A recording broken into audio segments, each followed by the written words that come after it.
ಮಗು ಹುಟ್ಟಿದ ತಕ್ಷಣ ಎಲ್ಲಿ ಕರ್ಕೊಂಡು ಹೋಗ್ತಾರೆ? ಒಂದ್ ಮಗು ಹುಟ್ಟಿದ ಮೇಲೆ ಎಲ್ಲಿ ಕರ್ಕೊಂಡು ಹೋಗ್ತಾರೆ? ಬೆಳಕಿಗೆ ಕರ್ಕೊಂಡು ಬಿಡ್ತಾರಲ್ಲ, ಲೈಟ್ ಇಲ್ಲಿ ಬಿಡ್ತಾರೆ. ಮತ್ತೆ ದಿನ ಸೂರ್ಯ 7 ಗಂಟೆಗೆ ಆ ಸೂರ್ಯ ಬೆಳಕ ಮೇಲೆ ದೇಹದಲ್ಲಿ ಬೀಳಬೇಕು. ಹ್ಯೂಮನ್ಗೆ ದೇವರ ಬೆಳಕು ಬೇಕು. ಇದು ನಮಗೆ ಗುರುತಾಗಲ್ಲ, ಅದು ಯೇಸುಗೆ ಗುರುತಾಗಿತ್ತು.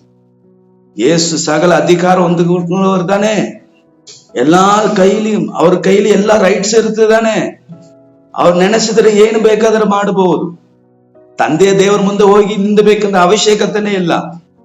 ಬಟ್ ಯೇಸು ತನ್ನ ದೇಹದಲ್ಲಿ ನೆನೆಸಿಕೊಂಡದು, ಅವರ ಆತ್ಮದಲ್ಲಿ he's a king of kings. ಅವರು ಒಡೆಯುವುದಕ್ಕೆ ಯಾರು ಇಲ್ಲ. ಆತ್ಮಿಕ ಬಲ, ಎಸ್, ಆತ್ಮಿಕದಲ್ಲಿ ಬಲ ಹೊಂದಿಕೊಂಡವರೇ. ಅವರ ಆತ್ಮಿಕದಲ್ಲಿ ಯಾವುದು ಕಾಂಪ್ರಮೈಸ್ ಇಲ್ಲ. Is one of very stronger and is very powerful of flesh of God. Yes, ಆದರೂ ಇನ್ ದ ಹ್ಯೂಮನ್ ಇದು ಒಂದು ಸಾಧಾರಣ ದೇಹ. ಈ ದೇಹಕ್ಕೆ ದೇವರ ಬೆಳಕು ನಮ್ಮ ಮೇಲೆ ಪ್ರಕಾಶ ಬೇಕು. ಇದನ್ನೇ ಸತ್ಯ. ಆದರೂ ನಮ್ಮ ಮಕ್ಕಳು ಏನ್ ಮಾಡ್ಬಿಟ್ರು, ಸೂರ್ಯನ್ ಮೇಲೆ ಬೀಳ್ಬೇಕು, ಸೂರ್ಯನ್ ಬೆಳಕು ನಮ್ಮ ಮೇಲೆ ಬೀಳ್ಬೇಕಂತ ಮನೆ ಮೇಲೆ, ಟೆರಸ್ಟಲ್ಲಿಯೂ, ಬೀದಿಯಲ್ಲಿಯೂ, ಮತ್ತೆ ನದಿ ಓರದಲ್ಲಿ ಹಿಂಗೆ ನಿಂತ್ಕೊಂಡಿದ್ದರು. ಸೊ ನಮಗೆ ಗುರುತಾಗಬೇಕು ಏನು ಗೊತ್ತಾ, ಈ ದೇಹಕ್ಕೆ ದೇವರ ಬೆಳಕು ಇಲ್ಲದ ಹೋದರೆ ಒಳಗಡೆ ಏನು ನಡೆಯಂಗಿಲ್ಲ. ಹೌದು, ಎಲ್ಲ ಕಿಡ್ನಿ, ಲಿವರ್, ಹಾರ್ಟ್ ಇದೆಲ್ಲ ದೇವರ ಸ್ವರ ಕೇಳಬೇಕಂತ ಆಸೆ ಪಡುತ್ತದೆ. ನಮ್ಮ ಆತ್ಮನಿಗೆ ಒಳಗಡೆ ಮನಸ್ಸು ಒಂದು ಇರುತ್ತದೆ. ಆ ಮನಸ್ಸಕ್ಕೆ ಒಂದು ದೇವರ ಬೆಳಕು ಬೇಕಾರ್ತಂತೆ. ಅದಕ್ಕಾಗಿನೇ the day beginning, the Jesus Christ went to the presence of God. Hallelujah. அந்த ದೇಹದಲ್ಲಿ ಬೆಳಕು ಬೀಳಬೇಕು ಎಂಬುದಕ್ಕಾಗಿನೇ ಯೇಸು ಕ್ರಿಸ್ತನು ದೇವರನ್ನ ಹುಡುಕಿ ಹೋಗಿ. Hallelujah. This is the secret of the Jesus Christ. Hallelujah. ಯೇಸು ಮಾಡಿದ ಅದ್ಭುತಕ್ಕೆ ರಹಸ್ಯ ಏನೆಂದರೆ, ದಿನ ದೇವರ ಬೆಳಕು ಆತನ ಮೇಲೆ ಬೀಳಬೇಕು. ಹಲ್ಲೆಲೂಯಾ. ಇದೇ ಸೀಕ್ರೆಟ್. ಅದು ಇಲ್ಲದ ಹೋದರೆ ಯೇಸು ಸ್ವಾಮಿ ಮಾಡಬಹುದು. Because is A flesh of god. But ಇದು ದೇಹ ವೀಕ್ನೆಸ್ ಆಗಿ ಹೋಗುತ್ತದೆ. ಈ ದೇಹ ವೀಕ್ನೆಸ್ ಆಗಿ ಹೋಗುತ್ತೆ. ಯಾಕಂದ್ರೆ ಯೇಸನೇ ಅದನ್ನೇ ಹೇಳಿದ್ರಲ್ಲ, ಆತ್ಮವು ಬಲ ಉಳ್ಳದು, ಉತ್ಸಾಹವಾಗಿರುತ್ತದೆ, ಅದರ ಮಾಮಿಸ ಬಲಹೀನತೆಯ ಇರುತ್ತದೆ.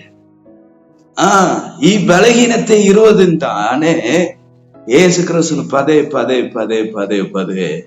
ದೇವರ ಮುಂದೆ ದ ಡೇ ಆಫ್ ಬಿಗಿನಿಂಗ್, ದಿವಸ ಪ್ರಾರಂಭಿಸುವ ಸಮಯದಲ್ಲಿ, ಯಾವುದು ಮಧ್ಯ ದಿವಸದಲ್ಲಿ ಅಲ್ಲ, ಒಂದು ದಿವಸ ಪ್ರಾರಂಭಿಸುವಾಗ ಅವ್ರ ಮುಂದೆ ಹೋಗಿ ನಿಂದಬೇಕು. ಹೌದಾನೆ? ಹಂಗೇದೇ ನಿಂತ್ಕೊಳ್ಬೇಕು. ಯಾಕೆ ಗೊತ್ತಾ? ನಿಮಗೆ ಗೊತ್ತಿರುವಾಗ ಹೇಳ್ತೀನಿ. ಇವಾಗ ನಮಗೆ ನಮ್ಮ ಮಿನಿಸ್ಟರ್ ನಮಗೆ ಒಂದು ಅಪಾಯಿಂಟ್ಮೆಂಟ್ ಕೊಟ್ಟಿದ್ದಾರೆ. ಯಪ್ಪ 10 ಗಂಟೆಗೆ ನನ್ನ ಆಫೀಸ್ಗೆ ಒಂದು ಮುಟ್ಟು ಅಂತ.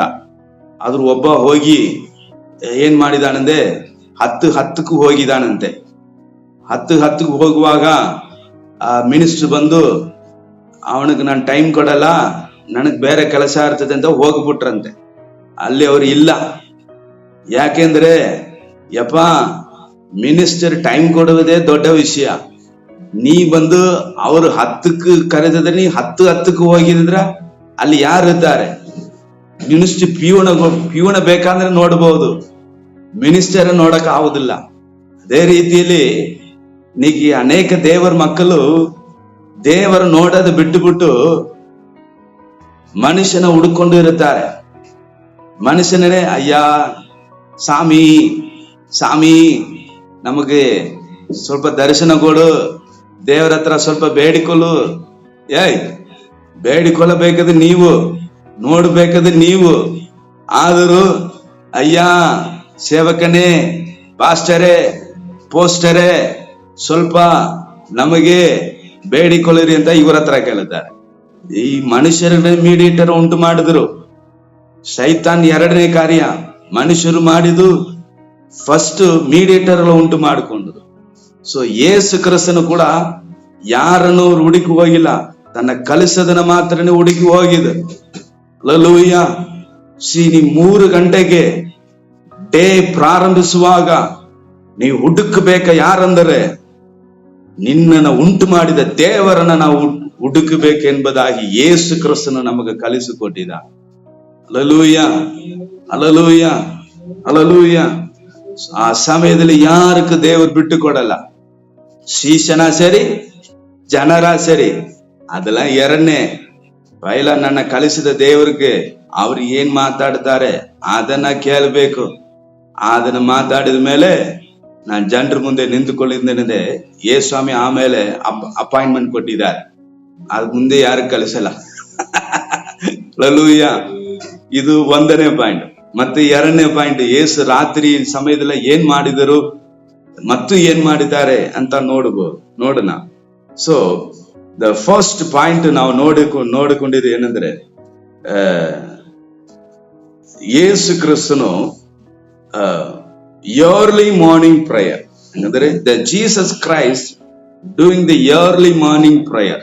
Yes, first of all ಇದು ನಾವು ಕಲಿಬೇಕು. early morning ಅಂದ್ರೆ ಮುಂಜಾನೆ ಸಮಯದಲ್ಲಿ ಹೋಗಿ ದಗದಾಗ ಹೋಗಬಾರದು. 5 ಗಂಟೆಗೆ 6 ಗಂಟೆಗೆ ಹೋಗಿ ಕಬ್ಬು ಕಟ್ ಮಾಡುವುದು, ಮತ್ತೆ ಕೆಲಸಕ್ಕೆ ಹೋಗುವುದು, ಅಂಗಡಿಗೆ ಹೋಗುವುದು, ಹಿಂಗೆಲ್ಲ ನೋಡಬಾರದು. ನೀ ದೇವರು ನೋಡಾದೆ ನಿನ್ನ ಮನೆ ಬಿಟ್ಟು ಆಚೆ ಹೋಗಲೇಬಾರದು. ಅದಕ್ಕಾಗಿ ಚುಚ್ಚ ಹೋಗೋ ತರ ರೀತಿಯಲ್ಲಿ ಸ್ವಾಮಿ ನೋಡ್ಕೊಂಡು ಹೋಗ್ಬಾರದು. ಚುಚ್ಚ ಹೋಗ್ತಾರಲ್ಲ, ಹುಚ್ಚ ಬಾತ್ರೂಮ್ಗೆ ಹೋಗಿ ಹುಚ್ಚ ಬೇಗ ಹೋಗಿ ಬರುತ್ತಾರೆ. ಚುಚ್ಚು ಹೋಗೋ ಸಮಯನ ದೇವರಿಗೆ ಸ್ಪೆಂಡ್ ಮಾಡಬಾರದು. ಮುಂಜಾನೆ ಕರ್ತನಕ್ಕೆ ಮುಂದೆ ನಿಂತುಕೊಂಡು ದೇವರ ನುಡಿ ನಿನ್ನ ಕಿವಿಯಲ್ಲಿ ಬೀಳಬೇಕು. ದೇವರ ಸ್ವರ ಬೀಳುವ ತನಕ ನೀ ಕಾಯ್ದುಕೊಂಡಿರಬೇಕು. ಅದರ ಮೇಲೆನೆ ನೀ ಮಾಡಬೇಕು. ಹಂಗಂದ್ರೆ ಯೇಸು ಹಂಗೆ ಮಾಡಿದರು. ಹಲ್ಲೆಲೂಯ. ಯೇಸು ಹಂಗೆ ಮಾಡಿದರು.